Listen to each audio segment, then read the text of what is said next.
হবে না। সে কথার উত্তর করলো না। মেসেজ করতে করতে বলল, কফি খাবে? তোকে এত পাকনামি করতে হবে না, এখনো সম্পূর্ণ 2 সপ্তাহ হয়নি, অত সিঁড়ি ভেঙে নামতে হবে না, ঘুমো গিয়ে। এত বেশি কথা কেন বলো? বসো, আমি আম্মুকে দিয়ে বানিয়ে আনছি। বলেই চলে যেতে নিলে শিশির আটকে দিল। বলল, লাগবে না। বলেই হাত ধরে কোলের উপর বসালো। সে চেয়ারে বসে। কুয়াশা বলল, কফি খেলে ভালো লাগতো, অনেক রাত যাবো। মাঝে মাঝে না অবাক হয়ে ভীষণ রকম যে এটাই কি সেই কুয়াশা, নাকি আমি ভুল বাড়িতে ঢুকে পড়ি রোজ রোজ। কুয়াশা খিলখিল করে হাসলো। শিশিরের নাকে নাক ঘষে ছোট্ট একটা কামড় দিয়ে বলল, আমার নিজেরও তাই মনে হয়, যে এই বাড়িতে মনে হয় আমি ভুলে বসবাস করছি। শিশির নিঃশব্দে হাসলো। মানতে তারও 2-1 সময় কষ্ট হয় যে এই মেয়েটার সাথে সে এখন সংসার করছে, যাকে চুল পরিমাণ সহ্য হতো না। ভেবে আপন মনে আবারও হাসলো। সময় কথা বলে কি না। সে কুয়াশার কপালে চুমু দিয়ে ফিসফিস করে বলল, এই কবে সুস্থ হবি রে তুই? কুয়াশা শিশিরের কথার মর্মার্থ বুঝে বুকে কপাল ঠেকিয়ে দিল। লজ্জামাখা হাসি দিল, লুকিয়ে বলল, সুস্থ আমি, অথচ তোমার কাছে অসুস্থ। এত ভালোবাসলে কেন আমায়? শিশির মুচকি হাসলো। আগের ন্যায় স্বরে বলল, আরো সুস্থ হ, সেই দিনের অপেক্ষা করছি। কুয়াশা ভ্রু কুচকে তাকালো মাথা তুলে। শিশির হাসলো, বলল, যা শুয়ে পড়। তুমিও শুবে চলো। আর একটু পর। কুয়াশা নেমে গিয়ে কিছু প্রয়োজনীয় কাজ সেরে গিয়ে শুয়ে পড়ল। শিশির আরও কিছুক্ষণ পরে উঠে পড়ল। লাইট অফ করে কুয়াশাকে কাছে টেনে নিয়ে শুয়ে পড়ল। কুয়াশা ঘুমই এসে গেছিল। শিশিরের স্পর্শ পেয়ে ঘুম হালকা করে শিশিরের হাতের উপর হাত রাখলো। সে কুয়াশার গলার মাঝে মুখ গুজে রেখেছে। কুয়াশার এটা কেন যেন শিশিরের সাথে সাথে নিজেরও অভ্যাস হয়ে গেছে, একদম বদ অভ্যাস যাকে বলে। কেটে গেল আরও কয়েকটা সপ্তাহ। মাসের নামও পরিবর্তন হয়েছে। অক্টোবর মাসের অর্ধেক হয়ে এসেছে। কুয়াশার পরীক্ষা চলছে, 3টা হয়ে গেছে। সকালের খাবার খেয়ে শিশির কুয়াশা চলে গেল পরীক্ষা দিতে। শিশিরের পরীক্ষা আজ হয়ে গেলে থাকবে আর একটা। বিকেল 4:30টার দিকে শিশির আর রিজভি পরীক্ষার হল থেকে বের হলো। দুজনে বেরিয়ে হাঁটতে হাঁটতে গল্প করছে, কিছু ইম্পর্টেন্ট কথাও বিনিময় করছে। কথার মাঝে রিজভি পকেট থেকে ফোনটা বের করলো। পরীক্ষার হলে ফোন সাইলেন্ট রাখে, এখন জেনারেল মোড করার জন্য ফোনটা বের করলো। আর ফোনটা বের করতেই ফোনের স্ক্রিনে তাকাতেই ভ্রু কুচকে গেল, শরীরও ঝাঁকানি দিল। ফটাফট ফোনের লক খুলতে আকাশ ভেঙে পড়লো যেন তার মাথায়। শরীরে কিছু একটা চাপা পড়লো, বুকে কিছু একটা বাড়ি দিল। শিশিরও রিজভির ফোন বের করতে দেখে ওর ফোনও জেনারেল মুডে দেবার জন্য বের করতেই তার ভ্রু কুচকে গেল। লক খুলতে সেও হতবাক হয়ে গেল। কুয়াশা, নিহারের কল, মেসেজে ভর্তি। তরাক বন্ধুর দিকে তাকালো, যা ভেবেছে তাই। ডেকে উঠলো বন্ধুকে। রিজভি। রিজভি চোখ তুলে তাকালো। নির্জীব চোখ তার, ছলছল করছে যেন। ফ্যালফ্যাল করে তাকালো, শরীর ভেঙে আসছে তার।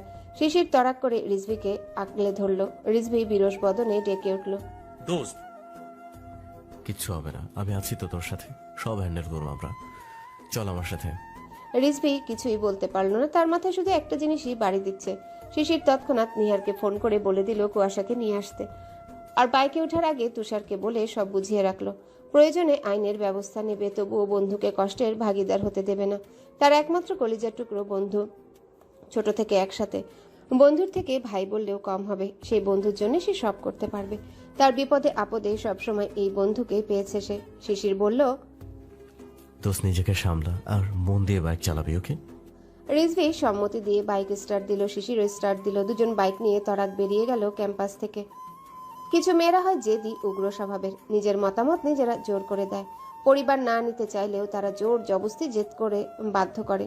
তারা তাদের নিজের মতোই দেবার জন্য নিজের জেদটাকে আগে প্রাধান্য দেয়।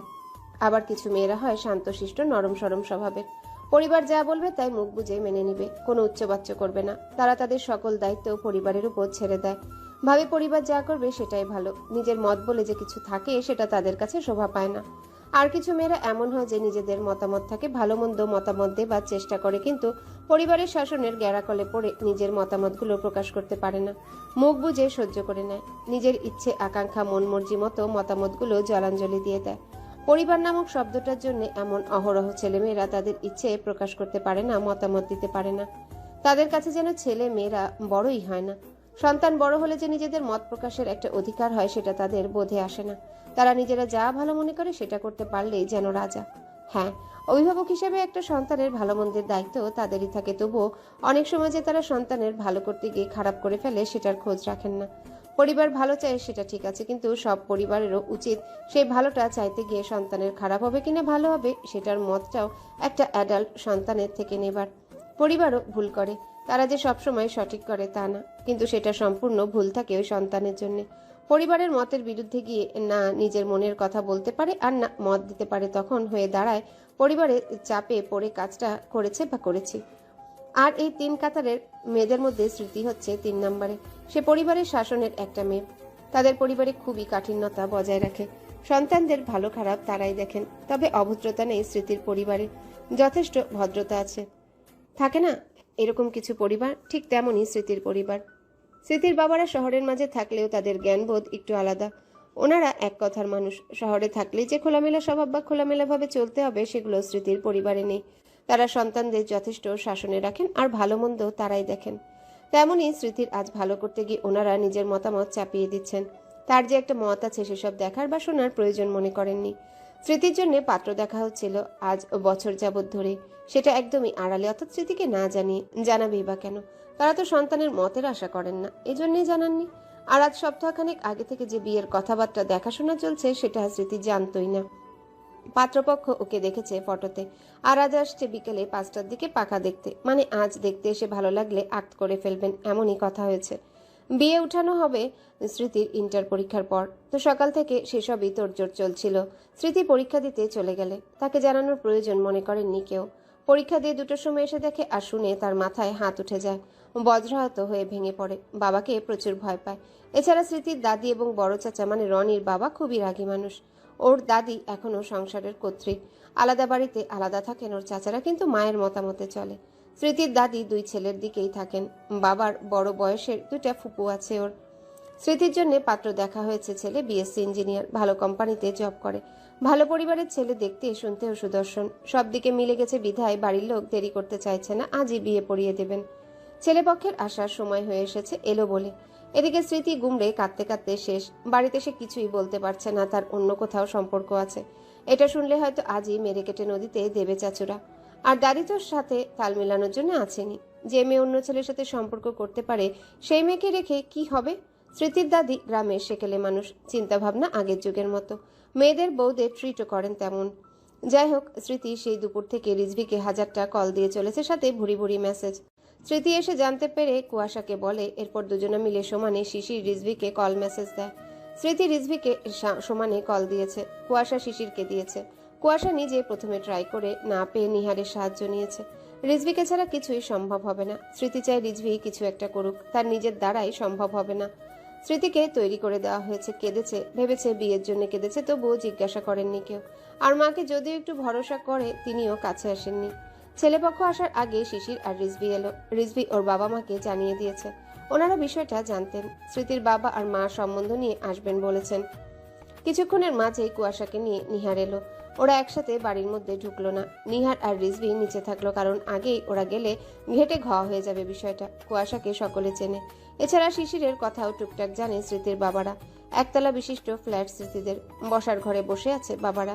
শিশির গেলে দেখে তার সাথে কথা বলে। শিশির সালাম দিয়ে পরিচয় দেয়। ঈশা এখনো আসেনি, সে আসছে। শিশির সালাম দিয়ে পরিচয় করলো প্রথমে। ওনারা ভদ্রতা দেখিয়ে বসতে দিয়ে নাস্তা পানির আয়োজন করলেন। শিশির ভাবছে কিভাবে শুরু করবে। কুয়াশা স্মৃতির কাছে চলে গেছে। কিছুক্ষণ ভাবার পর শিশির স্মৃতির বাবার উদ্দেশ্য করে ডাকলো, বলল, আঙ্কেল, আপনার সাথে একটু গুরুত্বপূর্ণ কথা বলতে পারি একা?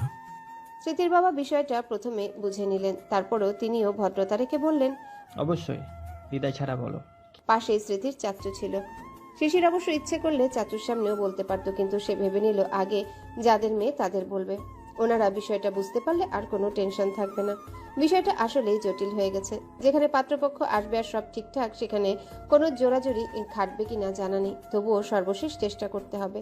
শিশিরের ভাবভঙ্গিতে ওনারা বুঝলেন একান্তেই কথা বলবে।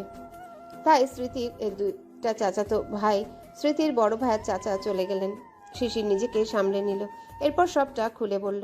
শিশির রিজভি আর স্মৃতির রিলেশনের কথা হাইড করেছে, শুধু পছন্দ করে রিজভি, এক মনটা জানিয়েছে। সবটা শুনে স্মৃতির বাবা অবাক হলেন। এও ভাবলেন এখন এসব বলে কি হবে, ওই ছেলেও ভালো, তার থেকে বড় কথা তারা আসছে, পাকা কথাও হয়েছে। শিশির এসব শুনে এবার সবটাই বলে দিল উপায় না পেয়ে। তা না হলে বুঝবেন না বুঝছে সে। এবার স্মৃতির বাবা একটু রাগলো। মেয়ে তার শাসনের বাহিরে ভেতরে ভেতরে এত দূর শিশির বুঝলো বোধহয় বিষয়টা। সে আবারও বলল, দেখুন আঙ্কেল, একটা ছেলে মেয়েরা বড় হলে তাদের পছন্দ অপছন্দ বলে একটা জিনিস তৈরি হয়, আর সেই পছন্দ অপছন্দকে প্রাধান্য দেওয়া উচিত পরিবারের অভিভাবকদের। আমরা ছেলে মেয়েরা এখন অ্যাডাল্ট, এটা বলছি না যে অ্যাডাল্ট হয়ে গেলে পরিবারের অধিকার থাকে না, অবশ্যই থাকে। বাবা মা তাদের সন্তানকে কষ্ট করে মানুষ করেন, তাদেরই অধিকার থাকে ভালো মন্দ দেখার। কিন্তু আঙ্কেল, অনেক সময় পরিবারের দ্বারা কিন্তু ভুল হয়। পরিবারের চাপে পড়ে সন্তানেরা মুখ বুজে মেনে নেয় সব, তাদের মতামত দিতে পারে না। আঙ্কেল, এমন বিয়েও এই সমাজে অহরহ আছে যেগুলো পরিবারের দ্বারাই হয়, কিন্তু মেয়েরা সুখী হয় না। কত শত ডিভোর্স হচ্ছে, তাহলে কি পরিবারের দ্বারা ভুল হয় না বলেন? আবার এমন বিয়েও কত শত আছে মেয়েরা পছন্দ থাকা সত্ত্বেও অন্য ছেলের সাথে বিয়ে দিয়ে দেয়, এমন হয় না বলেন? এখন যদি বলেন বিয়ের পর সব ঠিক হয়ে যাবে, তো আমি বলবো হ্যাঁ, হবে হয়তো ঠিক, কিন্তু স্মৃতি যে মেনে নিয়ে মানিয়ে চলে কতটুকু সুখী হবে সেটা বলতে পারবেন? আঙ্কেল, মনের উপর জোর খাটে না। হয়তো স্মৃতি মানবে, কয়েক বছর সংসার করার পর সবটা নিয়ন্ত্রণে আসবে, সংসারের চাপে পড়ে সবটা মানতে শিখে যাবে। কিন্তু এটা বলতে পারবেন আপনার মেয়ে ভালোবাসা দিয়ে সংসার করতে আদৌ পারবে কি না? ভালোবেসে মন থেকে মেনে নিয়ে সবকিছু মানতে পারবে? আঙ্কেল, স্মৃতি রিজভিকে ভালোবেসে ওদের বিয়ে হলে ওরা ভালোবাসা দিয়ে সংসার করতে পারবে। আপনার মেয়ের বিয়ে হলে আপনার বন্ধুরও বিয়ে হবে, সেও সংসার করবে অন্য কোনো মেয়ের সাথে, কিন্তু এই যে তার সুপ্ত চাওয়াটা স্মৃতি হয়ে থাকবে। এবং একই ঘটনা আপনার মেয়ের সাথেও হবে।